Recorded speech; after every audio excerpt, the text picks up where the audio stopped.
And you mentioned negotiating too. The world of business. A good negotiator, it gets the best of someone.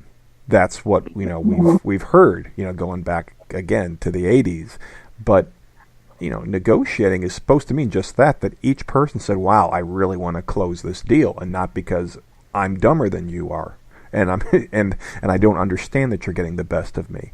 Do you teach negotiation class as well to even people that aren't in the business world, just the idea of how to negotiate something? Inevitably, it becomes a part of all of our courses because as we're working with teams and different personalities in teams and managing stress and how people manage things differently, negotiation very much plays into it. We were working with a furniture company once where you had salespeople and designers and project managers all working together. And anytime the designers were interrupted during the day by a salesperson asking a question, they would have to start that creative process all over again. They couldn't jump right back into it the same way a project manager could. And we worked with them to help them negotiate the simplest things that made a big difference, of ways and times to show that you could be interrupted and signals to show when you were off limits. We work with negotiation and helping people understand that, you mentioned this brilliantly, that it isn't about winner take all, because that is not going to leave things long term in the best situation. Take the idea of war against a city or a country. You can blow the town up sky high, you can win, but then you're going to have all the things that come back, the immigration, the disease, all the things that are going to harm you again. So you're going to pay more in the long run. I mean, that's what we saw after World War II with the Marshall Plan. And we went and rebuilt. We don't recreate.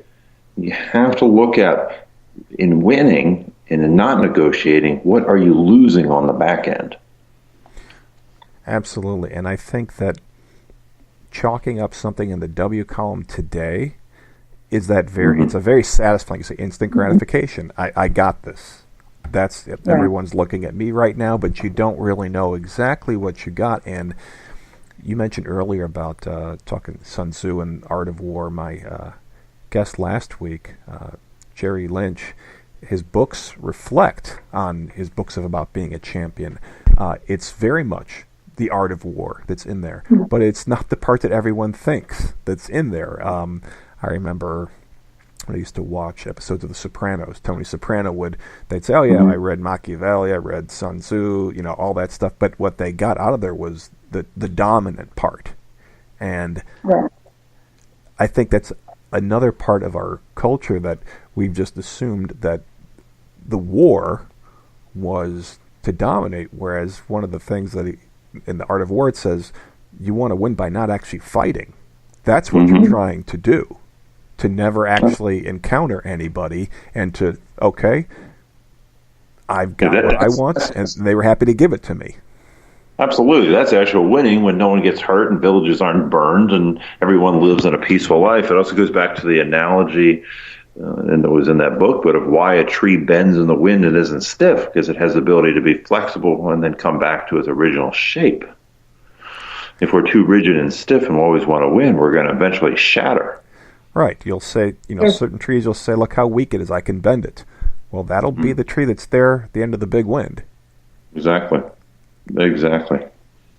Well, tell me about this now. Part of your group, and people, first I want to make sure, tell everybody how they can get to your website, because a few things I've pulled off of there I want to talk about, but how can people find out about TALLsmall? You can visit TALLsmallProductions.org. On Facebook, all you need to do is type in TALLsmall Productions. You can join our conversation there on our group or company page, where we throw out tips and questions and love getting into conversations with people. Excellent. And then have you got any, you mentioned you're going to be heading out west. We're typically, or do you have a typical circuit around the country where you go to, let's say this fall or winter?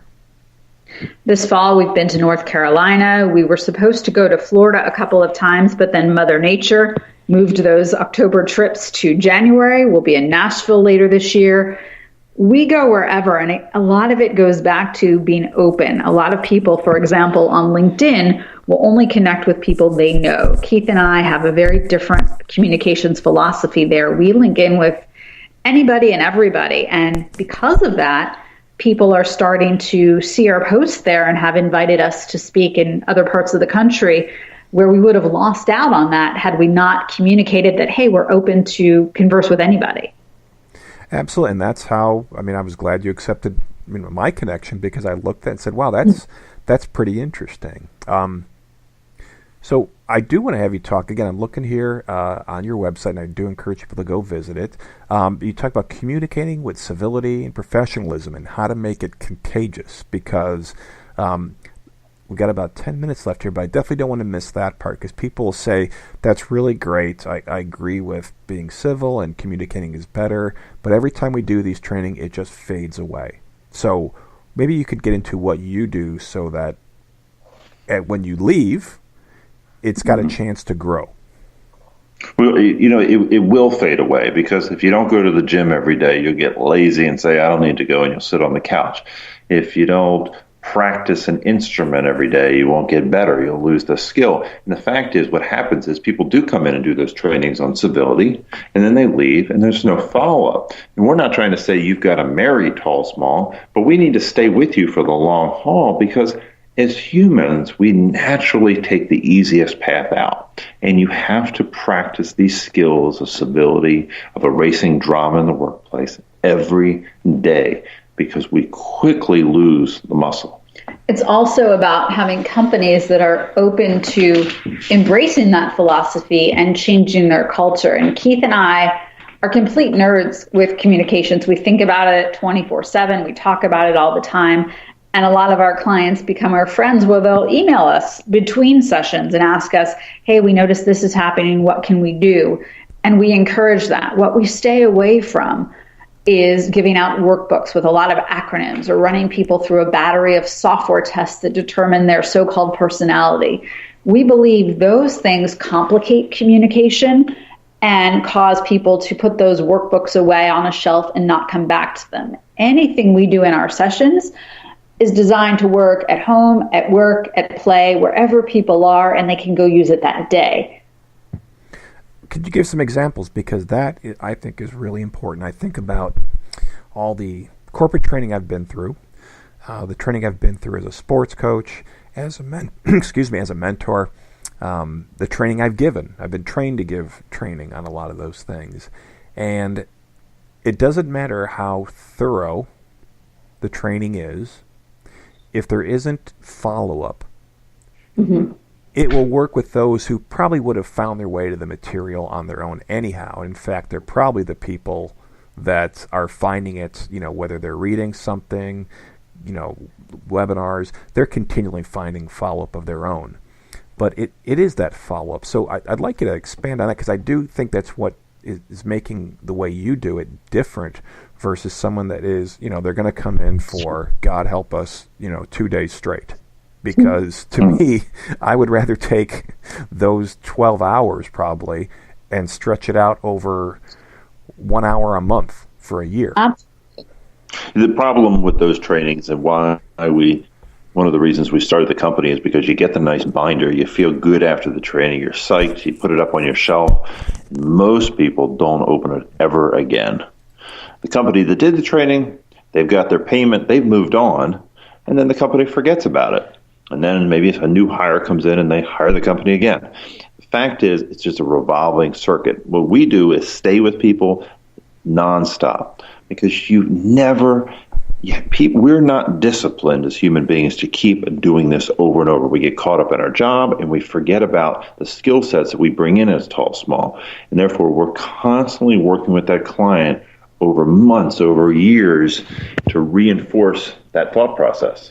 And we're very much a rewards-driven society. And when people see the rewards they get as they make these communications changes, then they're more apt to buy in and continue with it. For example, one of our signature sessions that we do is teaching people how to introduce themselves at presentations and networking events in a way that doesn't sound canned and scripted, and in a way that brings out who they are as a person. And when they go do that and try it out and see that they get results and make new connections, then they have that buy-in. Until people are willing to give that buy-in and are willing to believe in it, then they're not going to get anything out of it. And Keith and I believe that we will fail at our job if we don't get that buy-in during that first time we meet with them. And do people just ever want to latch on over and continuously? And if so, is there a drawback to that? In other words, is there a point where you feel you may be the only time that they're really engaging, and they have to do a little self engagement of the methods? How does that work? If a person latches on to the point where we're the only thing keeping them going and the only thing keeping them good at what they do, then we have a real conversation with that person. Mm-hmm. We say, you can't, because people also become addicted to things and they create crutches in life that make life easier. So that's why we have that straight, direct conversation and say, look, we've done the lessons. We've given you a skill set. Now you really need to put these into practice. Once you've shown us that you've done that, then we'll come back. Go ride around on your training wheels for 3 or 4 months and then come back to us. And we're the last people to ever tell people, come see us every week, come see us every few weeks, because we respect people's budgets. We'll tell them, you need to go work on this. Here's what you need to do. Come back to us in a couple of months and we'll reevaluate. And I think that's truly, you're offering a service there at that point, because we get the other ends of the spectrum. We get too often, we'll get you through this speed course. It's comprehensive. It is, it's a retreat. You're going to focus on this and nothing but this. And when you leave, you will feel different. Sure, on Sunday evening, and then on Wednesday, you kind of wonder what it was. And then, that's it. Or there is, okay, I've shown you, and I've been part of this training as well, which is, okay, everyone, you understand, right? Okay, we've been through it, right? And everyone's they're almost saying right because we're saying right. And now you got it. Go do it. You know what to do. And you want to give them that confidence, but they could use a little bit of a lifeline. Like at some point, like, I want you to do these things. That's why I like the way you describe that. It's not you need me or you don't need me. It's go do these things. And then, if you need me, you'll know and I'll be here. And they become then some of our Facebook fans, and they'll tend to write in more often with comments. And we love that, because then that's a productive use of their time because they're growing. And this idea of these speed courses or compressed time classes, weekend sessions, are completely opposite than human nature. You think about how we started as hunting and gatherers. We didn't tell our sons or daughters, okay, in one weekend we're going to teach you how to hunt and then good luck. I mean, it never worked like that. It was through mirroring. It was through watching. It was over a period of time. It was through nurturing and coaching that a person developed the skill sets, whether to farm or to hunt. And we've completely alienated ourselves in how we train from a human nature standpoint. I couldn't agree more. In fact, I just reading a book, Brain Rules, which it's basically talking about, it goes back to what you're saying. This is how our brain is. This is what it was meant for. And it wasn't meant for long, enduring episodes of anything. Yeah, very short. Because very short. Here's a dose. Put it into action. Later on, now I think I ought to do that again, and you figure it out. And right, as we say at TALLsmall, shorter is always better. We had to get that in there. Rebecca loved that line. I think she gets a contract or payout every time she says it. And you know what? I think that is probably the best way for us, because we are here to just under a minute left. But I want to thank the two of you again for, as always, making the hour fly by. And I really hope that we can have you on the show again. Some panel discussions we're going to be doing in 2018 on particular topics, because I think that whether you're in the workplace, on the ball field, school, whatever, or a parent, these are the conversations that really help everybody do what they love to do better. So thank you for the opportunity. Absolutely. So everybody, thanks again, and keep listening to the show.